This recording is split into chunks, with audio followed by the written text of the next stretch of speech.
You know, if Karl Marx had a football team, Alexandria Ocasio-Cortez would be the head cheerleader, and she brought her pom-poms to CBS News. Watch. You were quoted back in July saying you look forward to buying a union-made electric vehicle, but you currently have a non-union-made Tesla.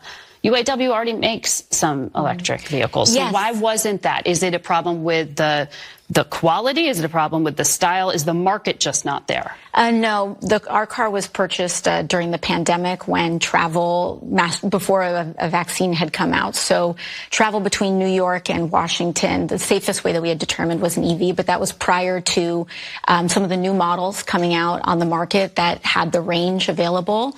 But we're actually looking into trading in our car now. So we're looking into it, and hopefully we will soon. Now, I know there's more important things going on in the world than what kind of car does AOC drive, and we'll get to that in a moment. She had more to say in this interview, but just for a moment, did you follow the thought process there?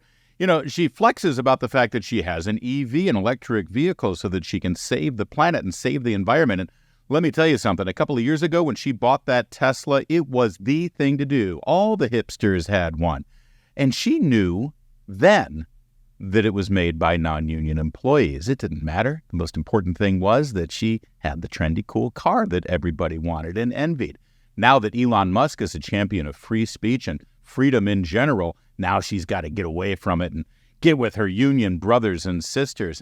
And did you notice what she said there? You know, we were waiting for better models to come out that had a better range. Remember when Barack Obama was forcing everybody to buy a Chevy Bolt? You know, those little roller skates run on a 9-volt battery. I didn't hear her saying, you know, those have lousy range. I don't want to drive one of those things. It's a death trap. You get in an accident and those things, you're going to... Well, no, she didn't. She didn't say any of that, did she? Because she could very well be a lying hypocrite.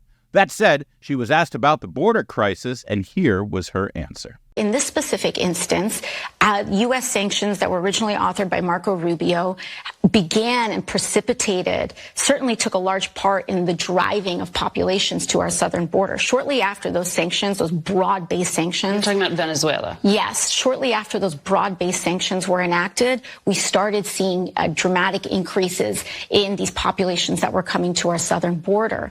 And so we have to address the root of these population movements and the migration crisis.